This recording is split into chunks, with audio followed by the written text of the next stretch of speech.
Good morning guys, Teacher A here and welcome to Gurong Pinoy sa Amerika. So for today, ang lesson natin ay absolute value. So ano ba yung absolute value? Kapag sinabing absolute value, ito ang distance ng number from 0. So given yung number line, kung nasaan yung point na yon, ika-count lang natin yung number of units from that point papunta sa 0, then iyon yung absolute value ng given number. Paano yon? Halimbawa, so for example, ito ang ating number line. Suppose hinahanap natin yung absolute value of negative 2. By the way, kapag sinabing absolute value, ang symbol niya ay dalawang vertical lines. So, absolute value ng negative 2. Ibig sabihin, nasan ba si negative 2? Ito siya. So, hahanapin lang natin yung distance from negative 2 papunta sa 0. So, count natin. We have 1, 2. So, therefore, ang absolute value ng negative 2 ay 2. What if positive 2 naman ang given? So, etong positive 2.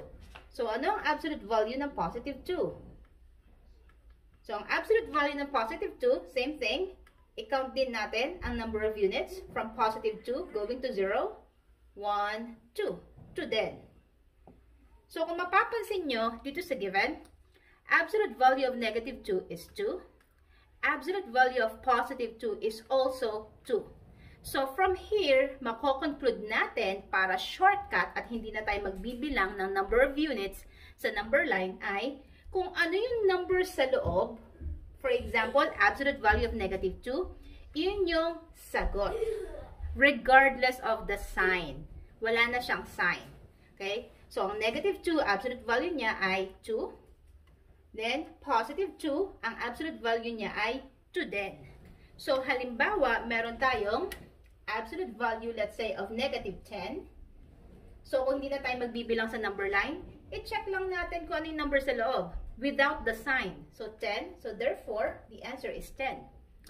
Absolute value of positive 10, ganun din, 10 din. If we have absolute value of negative 6, kopyahin yung number without the sign, the answer is 6. Absolute value of negative 5, kopyahin ang number without the sign, the answer is 5. So, ganun lang siya kasimple. Now, this time, kunin naman natin yung kabaligtaran. Wherein, given yung absolute value, hahanapin natin yung number sa loob.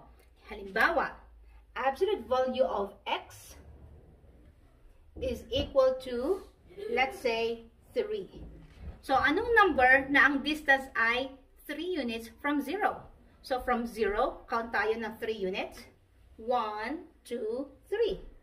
So, the answer ay negative 3. Isa lang ba? No. Paano naman sa kabila? So, from here, count tayo ng 3 units. 1, 2, 3. So, the answer is positive 3. Okay? Another example. Halimbawa, meron tayong absolute value of x is equal to 2. So, ganun din. From 0, count tayo. 1, 2. So, saan tayo nagland? Sa negative 2. So, x is negative 2. Sa kabila naman. So, from here, 1, 2, the answer is positive 2. Doon tayo nag-stop. So, looking at our examples here, mako-conclude natin na kung ano yung number sa labas, kung ano yung absolute value, which is 3, lalagyan lang natin siya ng sign. Isang negative, isang positive. Paano yun? Halimbawa, absolute value of x is equal to 5. So, ano yung x natin? Ibig sabihin, ano yung dalawang numbers na 5 units away from 0? So, kopyahin lang natin to, 5. Lagyan lang natin siya ng positive at saka negative. Kapag sinabing x equals positive negative 5, ang ibig sabihin niyan, dalawa yung absolute value. Isang positive 5, isang negative 5. Yan. Okay? Absolute value of x is equal to 12. Anong sagot? Okay, again, kopyahin natin yung sagot ay yung given, which is 12. Lagyan lang natin ng positive, negative. Ibig sabihin, yung mga numbers ay positive 12 and negative 12. Okay? So, ganyan na pagkuha ng absolute value ng number. What if given ang equation? So, paano natin isosolve ang equations involving absolute value? Let's have examples. Okay, example number 1 ng equation involving absolute value.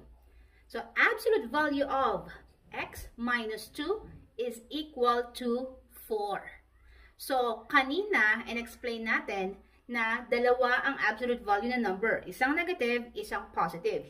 So, ibig sabihin, itong nasa loob na to, itong x minus 2 na to, so si x minus 2, kapag sinolve natin siya, it has to be positive 4 or negative 4. Kasi, ang absolute value ng negative 4 ay 4. Ang absolute value ng positive 4 ay also 4. So, ibig sabihin, ito ay itong nasa left side ng ating equation. Okay? So, paano natin isosolve si x? So, paghiwalayin natin.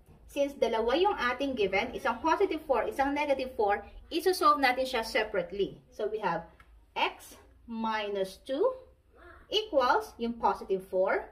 And then, sa kabila naman, ay x minus 2 equals yung negative 4 naman. There. So, solve muna natin si positive. So, x equals, para ma-solve si x, i-isolate natin siya. Si negative 2, ilipat natin sa kabilang side.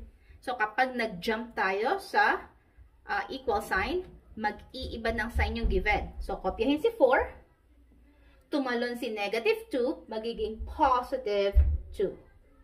Okay? So, na-isolate na natin si x. So, x is equal to 4 plus 2 ay 6.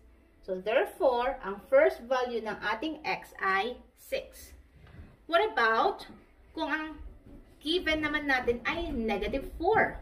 So, ganun din. I-isolate natin si x by transposing negative 2 sa kabila. Ililipat. So, x, kopyahin si equals. Kopyahin si negative 4. Tumalon si negative 2. Naging positive 2 or plus 2. I-solve si right side ng equation. Negative 4 plus 2. Magkaiba ng sign. I-subtract. 4 minus 2 ay 2. Mas malaki si 4, negative siya. So, negative ang sagot. So, therefore, ang second value natin ay negative 2. Now, paano natin malalaman kung tama yung sagot natin? So, i-check natin siya. So, in checking, kokopyahin lang natin yung given. Absolute value of x. Instead of x, kokopyahin natin yung sagot, which is 6. And then, minus 2. And then, equals 4. So, solve natin to. 6 minus 2. 6 minus 2 ay 4. So, absolute value of 4 is equal to 4. So, absolute value ba ng 4 ay 4? Yes. So, therefore, tama ang ating first answer. What about yung second answer natin? Kopyahin ulit natin yung given. Absolute value of, instead na x, kokopyahin natin na yung sagot natin, which is negative 2. And then, minus 2, kopya. And then, equals 4, kopya. Now, solve natin yung nasa loob. Negative 2 minus 2 ay katulad ng negative 2 plus negative 2. And that is negative 4.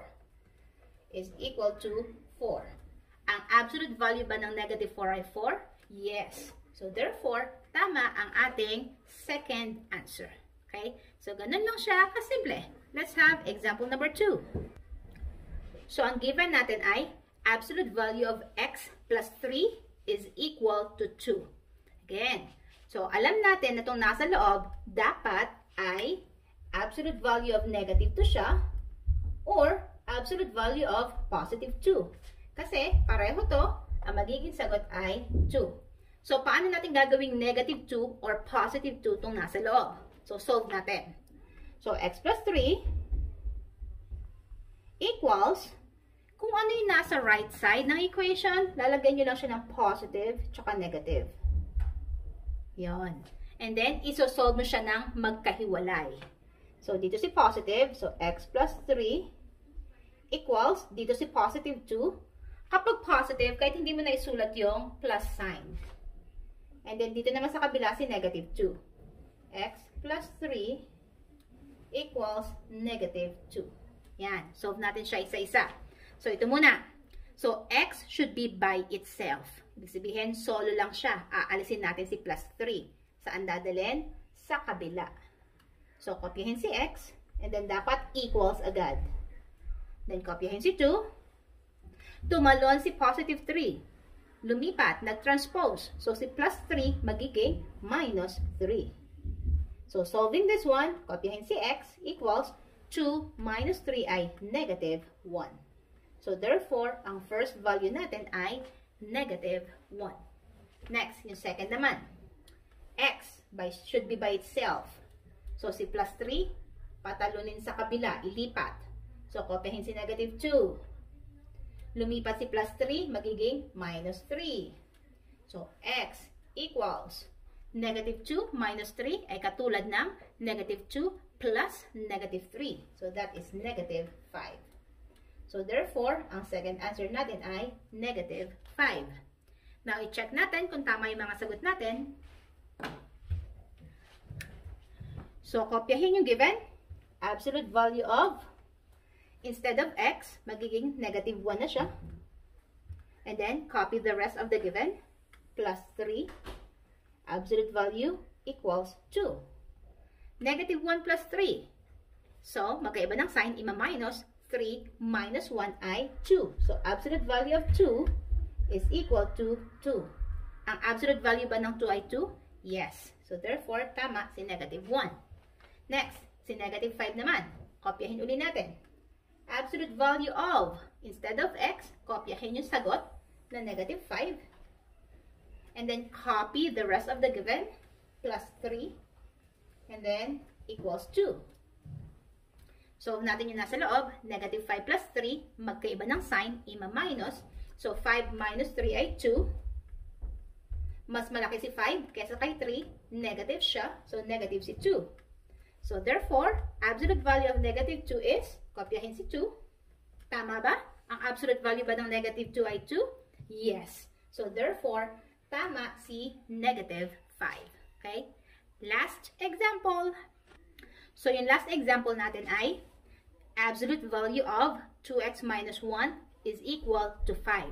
Again, itong nasa loob na to, kailangan siya ay maging equal sa negative 5 o kaya sa positive 5. Kasi, ang absolute value ng negative 5 or ang absolute value ng positive 5 ay the same, which is 5. Okay? So, paano natin isosolve?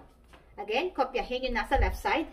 2x minus 1 equals, yung 5 na to, gagawin natin siyang isang positive, isang negative. Ito yon, dito natin siya nakuha. Okay? So, paghiwalayin natin si positive tsaka si negative, we have here 2x minus 1 equals positive 5. Dito naman sa kabila si 2x minus 1 equals negative 5. Okay? So, solve muna natin si positive.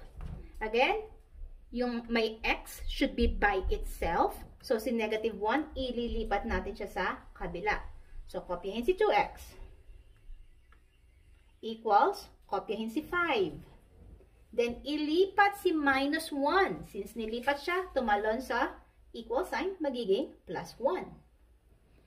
So, solve natin yon. Yung 5 plus 1, that is 6. Now, to solve for x, matanggal si 2 rito, divide both sides by 2 para makancel out si 2 kasi 2 divided by 2 ay 1 times x ay x equals 6 divided by 2 ay 3. So, therefore, ang first value natin ay 3. What about yung second one? Again, si 2x should be by itself. Si negative 1 or minus 1, ililipat sa kabila. So, kopyahin si 2x. Equals, kopyahin si negative 5. I-transpose si minus 1, magiging plus 1. Now, kopyahin yung nasa left side na 2x. I-solve yung nasa kanan, negative 5 plus 1, magkaiba ng sign, i-minus.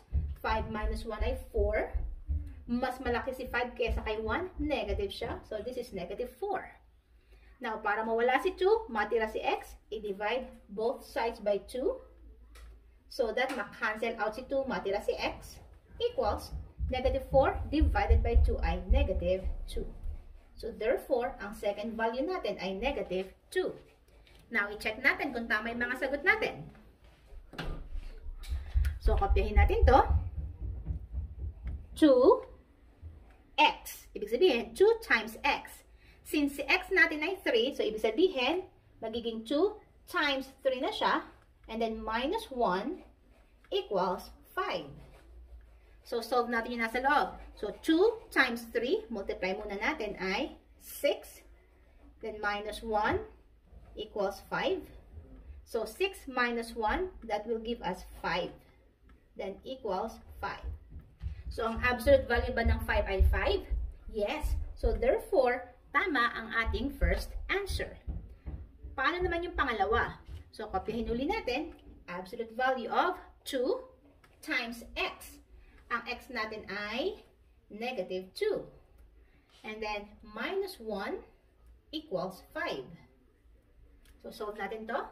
2 times negative 2 ay negative 4. So, absolute value of negative 4 minus 1 is equal to 5. Solve natin yung nasa loob. Both negative. So, add 4 plus 1 ay 5. Negative sila. So, negative 5 ang magiging sagot is equal to 5. Ang absolute value ba ng negative 5 ay 5? Yes. So, therefore, si negative 2 dito ay tama. Okay? So, that's it. Hopefully, nakatulong ang lesson na to sa inyong module, sa inyong assignment, or sa inyong summative test. So, kindly give me a like para i-share to ni YouTube sa iba. That's it for today. See you on my next video. Paalam!